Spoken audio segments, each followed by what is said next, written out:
Hello दोस्तों। ये HR का बहुत आवाज़ दे रहा है पीछे से।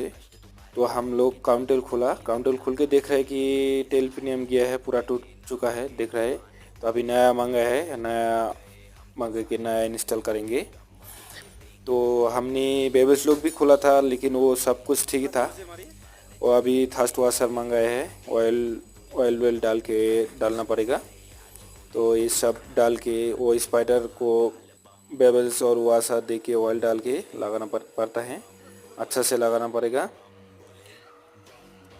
और बाद में पूरा लगा के ऑयल डाल के टाइट देना पड़ेगा। और फाइनल टाइट होगा चक्का में लगाना पड़ेगा, क्योंकि चक्का में नहीं लगाने से फाइनल टाइट नहीं होता है, क्योंकि लॉक करने का जगह नहीं है।